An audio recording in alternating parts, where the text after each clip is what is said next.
प्रतीतम चारुमध्वरम गोपीथाय प्राहूयसे मरुद्भिः अग्न आगहि।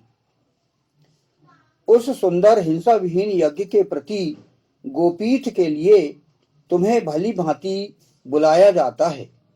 हे अग्नि, मरुतों के साथ आ जाओ। और फिर अपना के फिर हम ये भी देखें कि कुछ ऐसे जिन्होंने अपनाए हैं, मतलब जिन्होंने वेद पर आचरण करके अपना जीवन बिता के दिखाया है, तो उनके इतिहास को भी पढ़ें, जिसको अपन दिव्य इतिहास कह सकते हैं। उस इतिहास को हम पढ़ें तो ऐसा पूरा एक स्तवन के अंतर्गत आएगा, जिसमें यजन, वेदाध्ययन और जो आचरणकर्ताओं का इतिहास हम पढ़ें, इसको दिव्य इतिहास भी कहा जाता है, उनको पढ़ें तो इतना तीनों चीज को मिला के वो होता है स्तवन। फिर होता है व्यक्ति यदि जब तक अपने अर्थ का त्याग ना करे, क्योंकि जनहित के लिए अर्थ का देना अति आवश्यक है, अपने आचरणों को सुदृढ़ करने के लिए तो दान आवश्यक है। तो दान मतलब स्तवन, दान या जिसे आय पंचमांश भी कहा जाता है। और तीसरा होता है मंत्र। मंत्र का मतलब होता है कि सप्ताह में एक बार संगठित होकर व्यक्ति जिसने समझा ना हो उसको विस्तार से एक दिन एकत्रित होकर ज्यादा समय तक उस भाष्य को समझना, मंत्र को समझना, व्यवस्था को समझना, उसके लिए ये व्यवस्था दी गई है, जिसे मंत्र कहा जाता है। तो ये हो गए आचरण स्तंभ, स्तवन, दान या आय पंचमांश और मंत्र, ये हो गए आचरण स्तंभ। अब सातवां क्रम जो कि ईशान परमात्मा ने निश्चित किया है, वह है जीवन का उद्देश्य। जीवन का उद्देश्य हम स्वयं श्रेष्ठ हों और दूसरों को श्रेष्ठ बनाए, अर्थात विश्व को आर्य करना। कृण्वन्तो विश्वम आर्यम, ये वेद में कहा गया है। तो ऐसे 7 मर्यादाएं हैं जो कि निश्चित की गई हैं और उनका हम पालन करना है। तो ये जो चंचल प्रवृत्ति को जो ठीक करना चाह रहे हैं, उनको ये समझाने के लिए कहा गया कि अग्नि उनको बताए, उनको समझाए। तो यहां पर जो बताया गया है और उसकी कुछ व्याख्या भी की गई है कि जो 33 संहिता है, 33 संहिता में भी इस मंत्र की और व्याख्या की गई है। संवत्सरेणास्मै सजाता च्यावती मरुतो भवति, मरुतो वै देवानां विशो देव विशेनास्मै मनुष्या विषम वरुंधे सप्त कपालो भवति, सप्त गणा वै मरुतो गणशः एवास्मे सजाता नव रुंधि अनुच्यमान आ साधयति विषमेवास्मा अनुवत्मान करोति। 33 संहिता, अष्टक 2, प्रपाठक 2, अनुवाक 5 और 6 से 7। तो ये सप्त मर्यादाओं के बारे में ये 33 संहिता में ये बताया गया है। तो यहां पर उस फुटनोट का चल रहा था कि मरुतों के साथ आ जाओ, तो मरुतों को हम क्या क्या कार्य कराएं, क्या क्या उनको हम प्लानिंग दें, ये यहां पर बताया गया था इस मंत्रांश में। अब अगला है आ जाओ, अग्न आगही। आगही, तो ये आगही की यहां पर व्याख्या इस मंत्रांश में बताई गई है। आगही अर्थात हमारे आदेश पालन की ओर, यानी हमारे आदेश पालन की ओर आ जाओ, ईशान परम परमात्मा के आदेश पालन की ओर आ जाओ।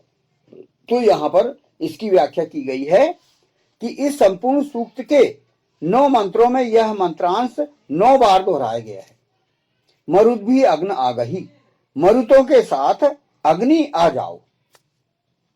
वेद की अविशिष्ट शैली है, वह महत्वपूर्ण बातों को मानव मस्तिष्क में अच्छी तरह बैठाने के लिए उसे बार बार दोहराता है। यानी ईशान परम परमात्मा या ईश्वर कोई भी बात व्यक्ति के मन मस्तिष्क में समा जाए, पूरी तरह से ठुक जाए, तो उसके लिए ईशान बार बार उसी शब्द का प्रयोग करा है। जैसे वेद में इंद्र इंद्र शब्द जो है पूरे 4000 से अधिक बार आया है। इसी प्रकार इस सूक्त की बात की गई है। इस सूक्त में चूंकि 9 मंत्र हैं, तो 9 मंत्र में पूरा बार बार क्या बताया गया है कि मरुद्भी अग्न आ गई, मरुद्भी अग्न आ गई, मरुद्भी अग्न आ गई, ये 9 बार मंत्र के अंत में यहां दोहराया गया है। तो उसकी महत्ता है कि हे मरुद चंचल प्रवृत्ति वाले आ जाओ आ जाओ आ जाओ, माने जो उनके अंदर जो प्रवृत्तियां हैं चंचल प्रवृत्ति, उसको समाप्त करके उसके ईशान की व्यवस्था की ओर आ जाएं, ये बार बार बात यहां पर की गई है। तो यहां पर हम ये भी समझ सकते हैं कि हम अपनी चंचल प्रवृत्ति छोड़ दें, हमारी जो अस्थिर मत्ती वाली जो बात है उसको भी हम छोड़ दें, यानी ये इस मंत्र में बार बार दोहराया गया है। हमारे आदेश पालन की ओर आ जाओ, ये ईशान परमात्मा का आह्वान है। ये इस संपूर्ण सूक्त के 9 मंत्रों में यह मंत्रांश 9 बार दोहराया गया है।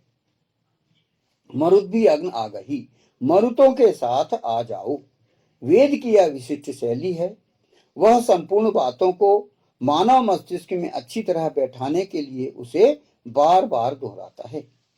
अतः यहां अच्छी तरह यह बात समझने की आवश्यकता है कि अग्नि अर्थात स्वयं प्रकाशित और अन्य लोगों को प्रकाश की ओर ले जाने वाले को, अग्रणी नायक को यह आदेश बार बार क्यों दिया गया है कि वे मरुतों के साथ ईशान परमात्मा अर्थात ईश्वर की ओर आए। मरुतों की विशेषताओं को अच्छी तरह समझे बिना उसकी अनिवार्यता और गंभीरता को भली भांति नहीं समझा जा सकता।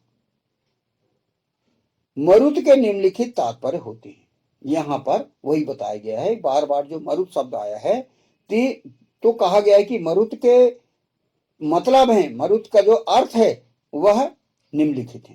पहला है, मरुत मतलब वो है वायु के समान चंचल चित्त वाले जिनकी मति अस्थिर होती है।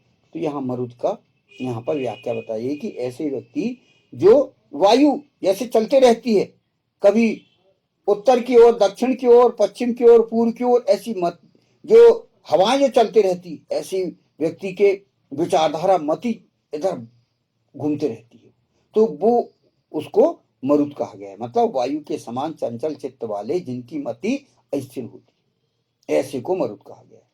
ये पहला अर्थ है इसका। दूसरा है, जो हमेशा मरने मारने पर उतारू रहते हैं, हिंसक प्रवृत्ति के होते हैं। ये दूसरा अर्थ बताए कि मरुत कौन होते हैं, कभी भी किसी को भी मारने कूटने के लिए, लड़ाई झगड़े के लिए तैयार हो जाते हैं, और जिनकी प्रवृत्ति ही हिंसक होती है, जो छोटी छोटी जरा जरा सी बातों पे वो मरने मारने पर उतारू हो जाती है। तो ऐसे का लोगों को मरुत कहा जाता है। ऐसी जिनके 2 अर्थ हैं, पहला जिनकी मति वायु के समान होती है, चंचल चित्त वाले होते हैं, और दूसरा जिनके हमेशा लड़ाई झगड़े मरने मारने के लिए उतारू रहते हैं, जो हिंसक प्रवृत्ति के होते हैं, जिनकी हमेशा जो है लड़ाई झगड़े की प्रवृत्ति रहती है। तो ऐसे लोगों को मरुत कहा गया है। तो ऐसे लोगों को समझाने के लिए अग्नि को कार्य दिया गया है कि वो ऐसे लोगों को समझाए, वेद की व्यवस्था को बताए, और वो उन लोगों को ये 7 मर्यादाएं बताए, वेद की व्यवस्था को बताए। ये यहाँ पर इस मंत्र में कार्य बताया गया है। उपरोक्त दोनों ही प्रवृत्तियां स्वयं ऐसी प्रवृत्ति रखने वाले लोगों और जन सामान्य दोनों के लिए घातक होती है, ये यहाँ पर बताया। तो ऐसी प्रवृत्ति जो रखते हैं, जो चंचल प्रवृत्ति वाले होते हैं, जिनकी मति अस्थिर होती है, जिनकी सोच में स्थिरता नहीं होती, जो दृढ़ निश्चय नहीं होते, कभी कुछ विचार आया उनके तो वो करने लगे, कभी कुछ विचार आया तो करने लगे, है ना। तो ऐसे लोगों को कहा गया है, उनकी जो वो रहती है प्रवृत्ति, वो घातक रहती है। और ऐसी प्रवृत्ति वाले की भी रहती है जो लड़ाई झगड़े करने के लिए कभी भी होती है, तो वो घातक होते ही। बाद में फिर व्यक्ति पछताता है, तो वो तो घटना हो गई, तो फिर पछताता व्यक्ति, कुछ नहीं हो सकता। फिर यदि विश्व को श्रेष्ठ बनाना है तो उपरोक्त प्रवृत्ति रखने वाले लोगों को देव कर्म की ओर लाना और समाज में रचनात्मक कार्यों की ओर प्रेरित करना अत्यंत आवश्यक है। ऐसे लोगों को जो कि नकारात्मक सोच वाले हैं, जो विध्वंसात्मक कार्य की ओर लगे रहते हैं, उनको रचनात्मक कार्यों की ओर लाना ये बहुत बड़ा काम है। ये अग्नि को सौंपा गया है, क्योंकि उपरोक्त प्रवृत्ति रखने वाले लोग ही समाज में आपराधिक और आतंकवादी गतिविधियों से जुड़ते हैं। हम अलग ही समझ सकते हैं कि कौन लोग होंगे जो उनके आपराधिक गतिविधियों और आतंकवादी गतिविधियों से जुड़ने के पहले उन्हें समाज के लिए प्राणवायु बनाने का कार्य अग्नि को सौंपा गया है। ये कितना बड़ा कार्य है, कितनी बड़ी जिम्मेदारी है अग्नि को, ये हम समझ सकते हैं कि ऐसे मरुत लोग जिनकी मति स्थिर होती है, चंचल प्रवृत्ति वाले होते हैं, और जो हमेशा लड़ाई झगड़े वाले होते हैं, जो विध्वंसात्मक नीति को अपनाए रहते हैं, ऐसे लोगों को समझाना और उनको अपनी जो है जीवन व्यवस्था में लाना कितना बड़ा कार्य है, ये हम सोच सकते हैं। अग्नि की यह जिम्मेदारी सौंपी गई है कि ऐसे लोगों को वह हिंसा विहीन यज्ञ के प्रति गोपीठ के लिए लेकर आए। गोपीठ का तात्पर्य है भूमि की रक्षा कर उस पर शासन करना, इंद्रियों को वश में करना, ये गोपीठ का अर्थ बताया गया है। औरत वर्ग की रक्षा करना, किरणों का पान करना, उन्हें आत्मसात करना, औषधियों के रस का पान करना, ये गोपीठ का अर्थ यहाँ पर, क्योंकि पहले मंत्रांश में बताया गया है और अभी भी पुनः दोहराया गया है।